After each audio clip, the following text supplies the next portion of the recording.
सतीश दास साहब को, कारक साहब को और इन सभी लोगों से जो मंचासीन हैं, बौद्ध भिक्षुओं को, आदरणीय बौद्ध भिक्षु, और इन सभी लोगों से जो मंचासीन हैं, उनसे भी ज्यादा आदरणीय मंच के सामने बैठे हुए सभी मार्गदर्शकों को मेरा बहुत ही प्यार भरा जय भीम, जय भीम, जय भारत, जय भारत, जय संविधान, जय संविधान और अस्सलाम वालेकुम। वालेकुम अस्सलाम।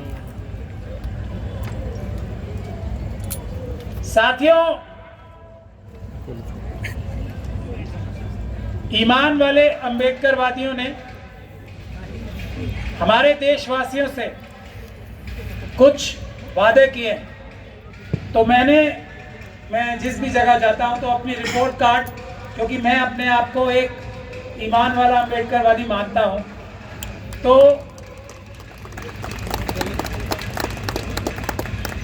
एक रिपोर्ट कार्ड भी,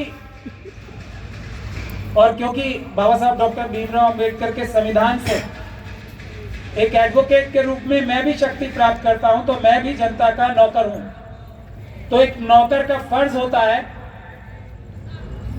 कि वो अपने मालिकों से, जो बाबा साहब डॉक्टर भीमराव अंबेडकर ने हमारे मालिक बनाए हैं, आम जनता से अपनी रिपोर्ट कार्ड उनके सामने प्रस्तुत करे। तो मैं अपने पिछले कुछ दिनों की रिपोर्ट कार्ड के दो महत्वपूर्ण फैसले आपके सामने पेश करना चाहता हूं। ईवीएम की लड़ाई के बारे में तो आप सब लोग जानते ही हो। ईवीएम, और अभी हमारे एक साथी ने मुझे एक किताब भी भेंट की, बहुत बहुत धन्यवाद उनका। ईवीएम एक ऐसी बीमारी है जो बाबा साहब डॉक्टर भीमराव अंबेडकर ने हमें इस देश का मालिक बनाया था ना, सबको बराबर का एक वोट का अधिकार देके। ईवीएम के माध्यम से वो अब चीन के मशीनों के पीएम और मशीनों के सीएम, आपके महाराष्ट्र में भी अभी मशीनों के, यानी कि ईवीएम के सीएम यहाँ फडणवीस साहब और ईवीएम के पीएम वहां नरेंद्र मोदी साहब बन के बैठ गए। उसके लिए जो हमने संघर्ष किया है वो आप सब लोग जानते हैं। दूसरा, पिछले कुछ दिनों के दो रिपोर्ट कार्ड और हैं। एक, आप सभी लोगों को पता होगा, आईआईटी दिल्ली में दो शेड्यूल कास्ट कम्युनिटी के बहुत ही होनहार बच्चों का मर्डर हुआ था। पुलिस ने तो एफआईआर करनी ही क्यों है, मनुवादी व्यवस्था है तो क्यों एफआईआर करनी है। मैं खुद पुलिस स्टेशन गया तब भी एफआईआर नहीं की।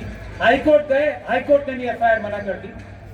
2 महीने के अंदर अंदर दो होनहार बच्चे मार दिए गए आईआईटी दिल्ली में। सुप्रीम कोर्ट हम गए तो वहां से एफआईआर के ऑर्डर हुए दोनों बच्चों की हत्याओं के, आईआईटी दिल्ली के जो डायरेक्टर्स हैं उनके खिलाफ। ना सिर्फ इन दो बच्चों के बल्कि पूरे देश में यह भी तय हुआ है कि जैसे जैसे जहां जहां आत्महत्याएं हुई हैं उनके खिलाफ भी एफआईआर दर्ज करने का आदेश ये हुआ है। अब किसी भी जगह हमारे देश में हमारे छात्र, जो कि 13,000 से ज्यादा पिछले साल जिन्होंने सुसाइड किए, किसानों से भी ज्यादा, उनके खिलाफ जहां जहां भी आप लोगों को कुछ पता लगे तो आप कोशिश कीजिए उनके खिलाफ, अगर आत्महत्या का भी मामला है तो भी एफआईआर दर्ज कराने की कोशिश करें। ये रिपोर्ट नंबर 1। रिपोर्ट नंबर 2, एक कपिल मिश्रा साहब थे, दिल्ली के जब दंगे हुए थे तो हमने वादा किया था कि जो आरएसएस और बीजेपी के लोग, मनुवादी लोग इन दंगों के लिए जिम्मेदार हैं, उनको हम जेल भिजवाने का काम करेंगे। तो कपिल मिश्रा जी जो आज दिल्ली के लॉ मिनिस्टर बने हैं ताजा, उनके खिलाफ भी हमने एफआईआर के ऑर्डर कराए हैं न्यायालय से। तो 2 मेरे रिपोर्ट कार्ड थे। रिपोर्ट कार्ड बताने की एक वजह और भी है। हम लोग ईमान वाले अंबेडकरवादी वकील हैं, हम केस जीतने के लिए लड़ते हैं। पूरी ताकत से लड़ते हैं। इसीलिए शायद ऊपर वाले ने हमारा सक्सेस रेट भी खास तौर पे जो हम सामाजिक कार्य करते हैं 100% रखा है आज तक का। मेरा रिपोर्ट कार्ड बताने का, अपना आपसे संवाद शुरू करने से के पहले ये बताने का बहुत जरूरी मैंने समझा, इसलिए मैंने बताया। तो जो लिमिट लड़ाई कानूनी चल रही है माननीय उच्चतम न्यायालय में, आप लोग हौसला रखें। वो लड़ाई हम 100% जीतेंगे, हारने का सवाल ही नहीं उठता।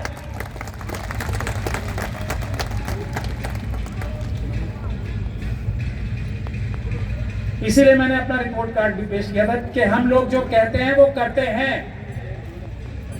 और ये आज मैं यहां खड़े होकर इस महान विशाल जनसभा में, और मुझे दुख है जिन जिन लोगों को कारत साहब ने इनवाइट किया था, इससे महत्वपूर्ण बात किसी भी अम्बेडकरवादी के लिए, किसी भी तथागत गौतम बुद्ध को मानने वाले के लिए, उनकी इज्जत करने वाले के लिए इससे महत्वपूर्ण प्रोग्राम कार्यक्रम कोई नहीं था। मुझे बहुत दुख है जो आज लोग यहां नहीं आए हैं, उनको अपनी रीढ़ की हड्डी चेक करानी चाहिए, और अम्बेडकरवादी की रीढ़ की हड्डी ही उसका सब कुछ है।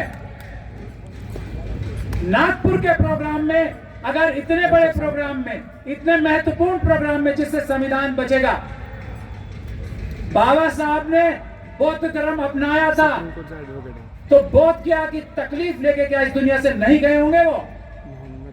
आज जो इस सभा में हाजिर नहीं है यहाँ पर, आप लोग तो आए हो इतनी बड़ी संख्या में, मुझे उनकी अम्बेडकरवादी होने पे शक होने लगेगा, कम से कम मैं इतना कह सकता हूं। ये आर पार की लड़ाई शुरू हो चुकी है बुद्ध गया से। अब इसमें बहानेबाजी नहीं चलेगी। जो हमारा है वो इस तरफ है, जो नहीं है उसको हम देखेंगे। छल कपट नहीं चलेगा। पुष्यमित्र सुंग वाला छल कपट अब नहीं चलेगा। पीछे से वार नहीं होगा, सामने से हम देखेंगे। तो मेरा ये कहना है सबसे पहले तो, और इसका जो ये बुद्ध गया का जो इशू है, मैं अपने मुस्लिम समाज के लोगों को खास तौर पे बहुत दिन से समझा रहा हूं, बहुत दिन से। दुख है मुझे बहुत कि मेरी बात ना सुन के वही जो आरएसएस और बीजेपी के मनुवादियों के जो बड़े बड़े हमारे भी धार्मिक धर्मगुरु हैं, पॉलिटिकल लीडर्स हैं, उनकी बात सुन के मेरी बात नजरअंदाज की। आज उसी का नतीजा ये वक्फ का कानून आया जो नया है। इसकी प्रेरणा कहां से मिली थी? यही बीटीए एक्ट से, इसी एक्ट से मिली है।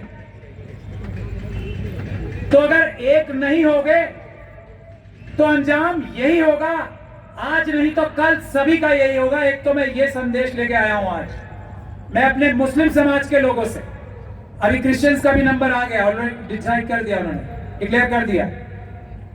क्रिश्चियन समाज के लोगों से, सिख समाज के लोगों से ये निवेदन और गुजारिश करने आया हूं कि सबसे बड़ी लड़ाई अगर धार्मिक स्थलों के बचाने की है, खास तौर पे अल्पसंख्यक समुदायों की, तो वो लड़ाई बुद्ध गया में हो रही है। अगर बुद्ध गया में हम जीते तो बाकी जो सुनामी आएगी ना फिर 84,000 बुद्ध विहारों की आजाद कराने की, उसके सामने कोई मनुवादी किसी अल्पसंख्यक धर्म के खिलाफ खड़ा नहीं हो पाएगा, ऐसा मेरा दावा है। इसलिए मैं सभी अल्पसंख्यक समुदाय के लोगों से ये गुजारिश कर रहा हूं, आम जनों से, आम लोगों से, भूल जाइए अपने नेताओं को। नेता वही है जो आप लोगों से आगे खड़े होके पुलिस की लाठी, पुलिस की गोली खाएगा।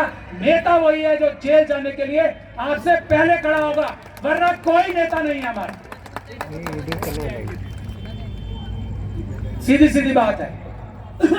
और शेड्यूल कास्ट, शेड्यूल ट्राइब, के लोगों का मैंने जिक्र अभी इसलिए नहीं किया, हालांकि जो बाबा साहब डॉक्टर भीमराव अंबेडकर के समय पे जो माइनॉरिटी अफेयर्स की सब कमेटी थी, उसमें कौन कौन आते थे? शेड्यूल कास्ट, शेड्यूल ट्राइब, मुस्लिम, सिख, क्रिश्चियन, बौद्ध, पारसी और एंग्लो इंडियन।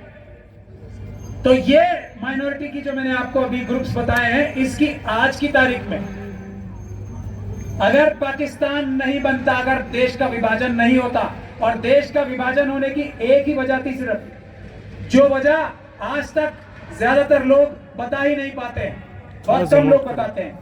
देश का विभाजन होने की सबसे बड़ी वजह यह थी कि बाबा साहब डॉक्टर भीमराव अंबेडकर के साथ मुस्लिम समुदाय था, और इसलिए प्रधानमंत्री का पद सिर्फ और सिर्फ बाबा साहब डॉक्टर भीमराव अंबेडकर एक ऐसे व्यक्ति थे जिसके लिए सब लोग तैयार हो जाते। बाबा साहब को प्रधानमंत्री नहीं बनने देना था, इसलिए हमारे देश का बंटवारा हुआ। यह है वजह, वरना आज विश्व गुरु तो हम वैसे ही होते हैं। आज मोदी जी को जाके हाथ बांध के बैठना नहीं पड़ता। तो ये बात है, हमारे लिए ये भी आवश्यक है आज। और मैं बीटी एक्ट पे भी आऊंगा, थोड़ी सी बातें बताऊंगा कि बीटी एक्ट में सबसे बुरा क्या। उससे पहले मैं एक बात, कारत जी मेरी बात आप सब लोग ध्यान से सुनेंगे, ये आंदोलन चलना कैसे, क्योंकि मेरा मानना ये है, सुप्रीम कोर्ट में हम केस तभी जीतेंगे, 100% तभी जीतेंगे जब, और मैंने हर चीज के लिए एक ही बात कही है, कोई भी हमारा इंसाफ और बराबरी का संवैधानिक कार्य हम अदालतों के माध्यम से जब ही जीतेंगे, जबकि सबसे बड़ी अदालत जो है देश की जनता की, जिससे सारी अदालतें, सुप्रीम कोर्ट की अदालत भी छोटी है, 80% लड़ाई देश की जनता के सामने होगी, जन आंदोलन के रूप में होगी, पीसफुल जन आंदोलन के रूप में होगी। और ऑफ कोर्स अगर बहुजनवासी, अगर संविधानवादी, अंबेडकरवादी कोई भी आंदोलन करते हैं तो वो सिर्फ और सिर्फ संवैधानिक रूप से होता है। ऐसी बात नहीं है कि भीमा कोरेगांव वाले लोग नहीं हैं, लेकिन भीमा कोरेगांव के समय पे बाबा साहब डॉक्टर भीमराव अंबेडकर का दिया हुआ संविधान नहीं था, इसलिए हम अहिंसा की बात कर रहे हैं, वरना हमें 5 मिनट लगेंगे। लेकिन हम बधे हुए हैं बाबा साहब डॉक्टर भीमराव अंबेडकर के संविधान से। इसीलिए बावजूद इसके कि हमारे पास शक्ति है, आज हम संवैधानिक रूप से, पीसफुल रूप से काम करेंगे। यह हमारा कॉल और वचन है। और हमारा कोई भी व्यक्ति SC, ST, OBC और माइनॉरिटी का कभी भी किसी भी आंदोलन में हिंसा करता ही नहीं है। भले ही जो भी लोग आते हैं वो RSS के एजेंट होते हैं, हिंसा करने वाले, बाहर से या अंदर से। और अगर इस दौरान, इस आंदोलन के दौरान जो भी आपके ऊपर गैर संवैधानिक कानूनी कार्रवाई होगी, और हमारे कुछ मुस्लिम समाज के भाइयों के खिलाफ यहां नागपुर में अभी इतना बड़ा संवैधानिक विरोधी कार्य यहां की प्रशासन और पुलिस के लोग, भ्रष्ट अधिकारी कर रहे हैं कि मुस्लिम जो मासूम है वो भी वही है, हमले भी मुस्लिम समाज के ऊपर हुए और मुकदमे भी उन्हीं के ऊपर कर दी। तो जैसे कपिल मिश्रा के खिलाफ FIR हुई है ना अभी, उसके साथ बहुत सारे पुलिस अधिकारियों के लिए, DCP सूर्या साहब के ऊपर भी, जो साथ खड़े देखे थे ना आप सब लोगों ने, एक DCP साहब कपिल मिश्रा जी के खिलाफ साथ वो बकवास करते हुए, उनके खिलाफ भी FIR हुई है। तो मेरा ये कहना है नागपुर के प्रशासन से, संविधान सबसे ऊपर है। संविधान की शपथ के बाहर जाके जो भी कार्य करेगा वो अपराधी होगा, और अपराधी आज नहीं तो कल जेल जाएगा, ये भारत का संविधान कहता है। तो ध्यान रखें। तो मेरा कहने का मतलब ये है कि हमारे SC, ST, OBC और मुस्लिम, सिख, क्रिश्चियन, बौद्ध के लोग जो, और OBC समाज में भी ज्यादातर लोग सम्राट अशोक के ही वंशज हैं। सिर्फ अभी उन्हें वो बात ठीक से याद नहीं आ रही, आ जाएगी बहुत जल्द। उनके जो बुद्धिजीवी हैं उन्हें ये बात अच्छी तरह पता है कि वो भी सम्राट अशोक के ही वंशज हैं।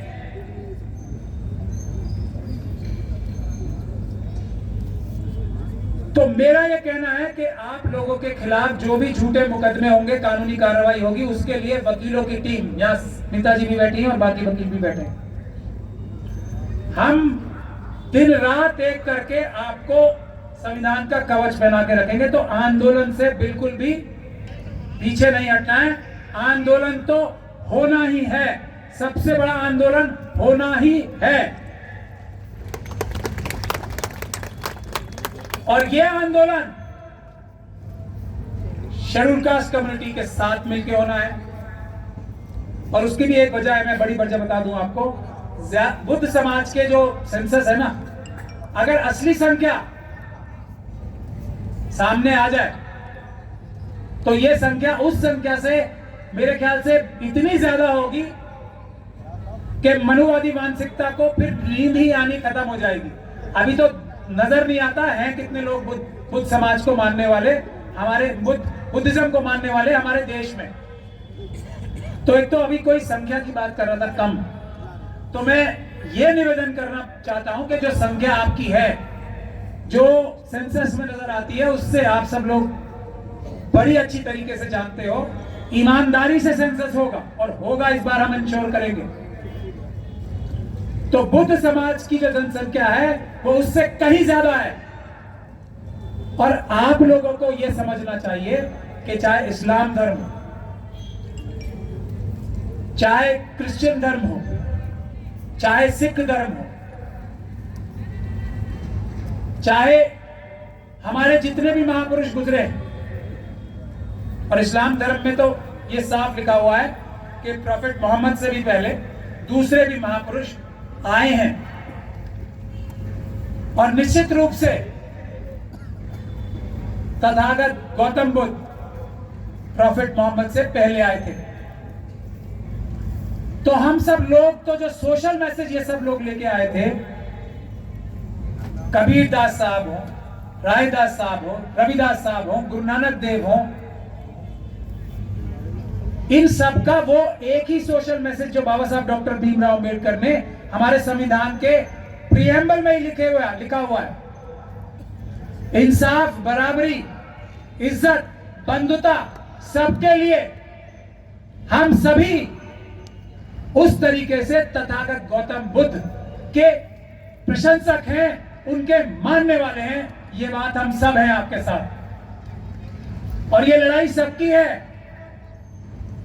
इस वजह से भी, और दूसरी वजह उसकी ये है कि ये मुसीबत जो हम सब लोगों ने गलती की ना, बुद्ध समाज का साथ नहीं दिया, बौद्ध गया में इतना बड़ा अत्याचार अनाचार होता रहा संविधान आने के बावजूद भी, और हम सब लोग तमाशा देखते रहे।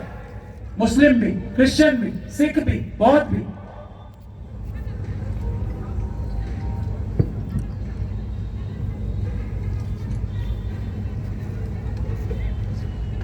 तो इस वजह से आज ये हम सब मिलकर लड़ाई लड़ेंगे और मिलकर लड़ाई जीतेंगे। 80% ये लड़ाई सड़कों पे होनी है, क्योंकि सुप्रीम कोर्ट के 4 जजेस भी ये बात बता चुके हैं कि उनके ऊपर दबाव है। तो उन्हें भी उस दबाव से बचाने के लिए हमें जन आंदोलन करना पड़ेगा।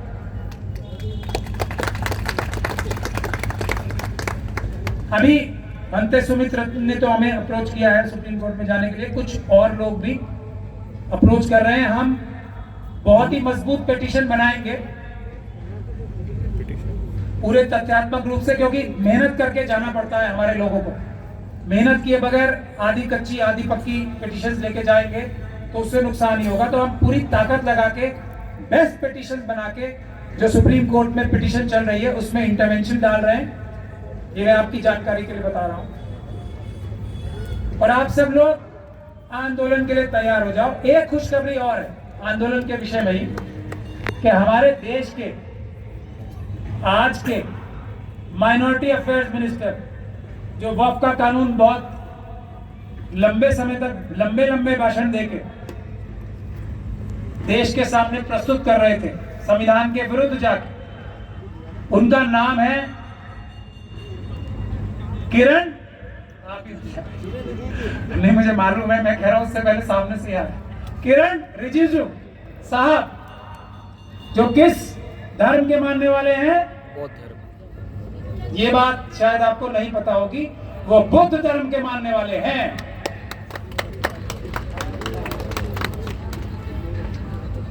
तो उनको अगर रीढ़ की हड्डी है तो वो दिखानी पड़ेगी इस चीज के लिए, वरना उनकी कॉन्स्टिट्यूएंसी में अरुणाचल में भी बुद्ध समाज के कितने वोटर्स हैं वो इन्हें इस बार इलेक्शन में नजर आ जाए। मैं तो थोड़ी कड़वी बात करने के लिए जाना चाहता हूं।